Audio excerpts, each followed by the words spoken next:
Hi, it's Jenny, and today's Real Funny Friend with me, Jamie Lissow, going to be at Comedy Works South at Landmark.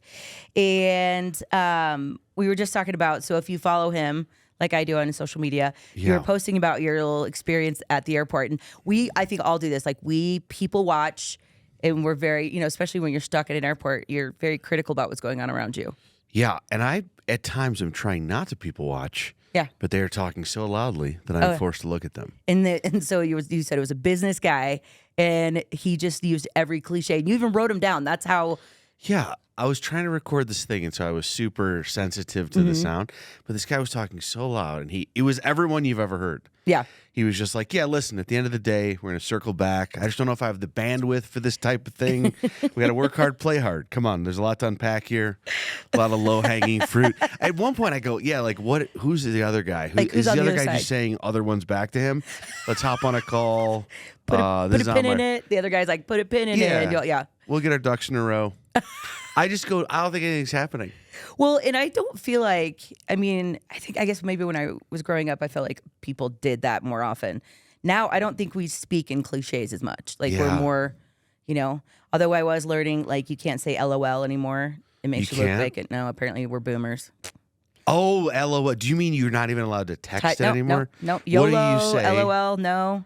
What do you say when you think a text is funny? Do you use the hold it down, haha?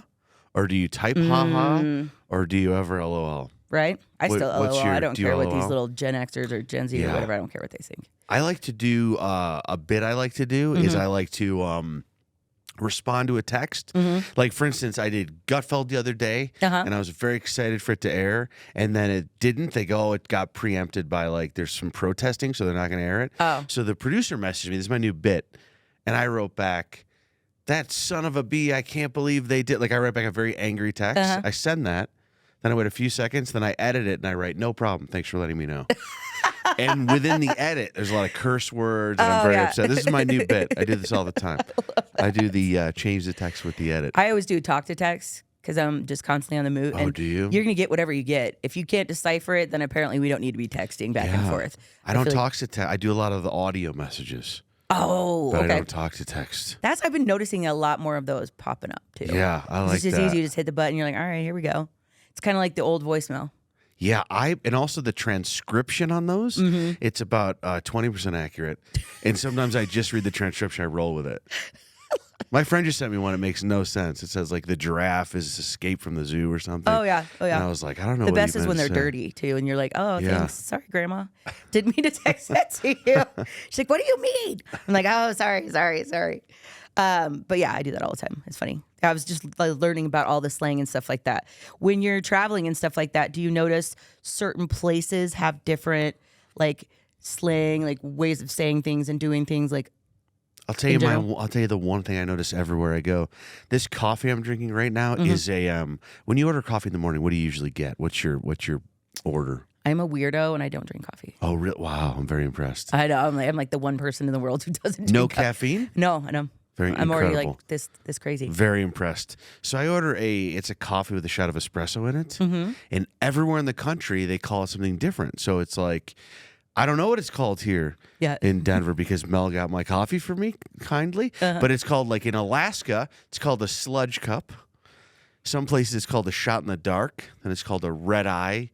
A black eye, I think, is like 2 shots of espresso or something. Oh, my God. And so that's the one thing I always go into a place, and no matter which one I choose, it's wrong. I've never gotten it right. You're like, it's pretty simple. Like, I just asked for this basic. Yeah. Sludge in a cup. That sounds gross. But I do, it's so good. No, I mean, like, I'm sure it tastes good, but like the name, it's a bad like, name. Yeah, you're like, I think that we probably shouldn't call it that. Yeah, that's a bad name. It's Alaska, though, so they don't care. They don't care. I do notice, though, that the young people, I notice my son, who is 15, I feel like he is on the cutting edge of how you're supposed to, he would never LOL me. Does he always, like, make fun of you, though? Oh, yeah, yeah, absolutely. For like, There's whenever you send him a of, text, like, even my 9-year-old started doing that. I'm like, you want me to take your phone away? Like, you don't get to correct me and tell me the right way to do it. Oh, I'm like, I brought you into this world. I'll take you out. That's what I feel like Speaking of cliches. I feel like I'm living in a roast at my home. I feel like I'm constantly You're like, living in a how roast. can somebody hate me and love me at the same time? This is not a joke. The other day, I posted this video online, and so many people told me that it was rehearsed, and it was not. Not only was it not rehearsed, it's my whole life. This was just a snippet of my life. We're driving down a road in Alaska called Lakeview Manor or something.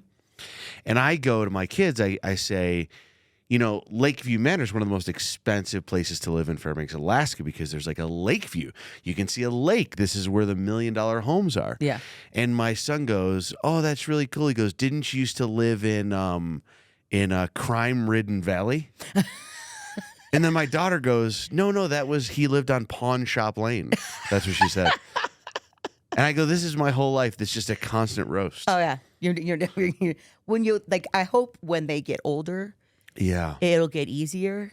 But for now, it's like, and my 7-year-old's sweet. She's a keeper. That's a great. My age. 9-year-old's like, she's a buzzkill. I'm not gonna lie. She is so. I just did a cliche.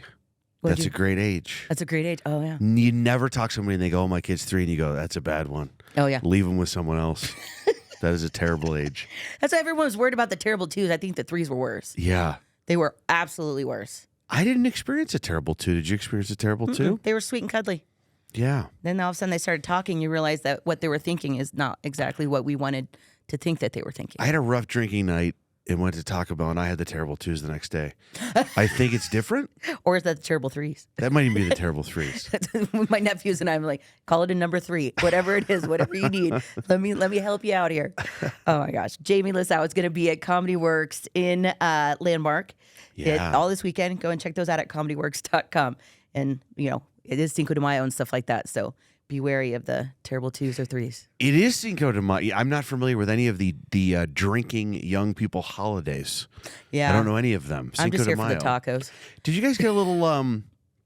Did you see the solar eclipse here? A little bit. Because it made me think of it because you have the bright lights.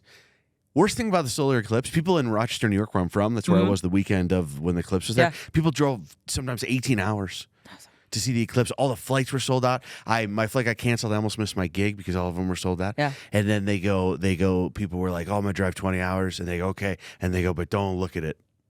I go, "I just drove 20 hours. You're like, And I don't so look- mad. Let's just not do any of it." You're like, I just wasted all that time. Yeah. I'm not a big deal. It wasn't a big deal to me, but there are people that was like, "Oh my God, this is so biblical." And this, okay. Yeah, I was very anti. Yeah. I feel like I would close my eyes and be like, "Oh, I pictured what it's going to look like." Yeah, I was taking a nap. Yeah.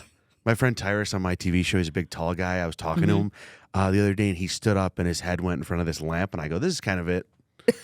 I feel like this is pretty similar to what. It's a melon on a toothpick. Yeah. All right, Jamie Lissow, again, don't forget to check him out at comedyworks.com.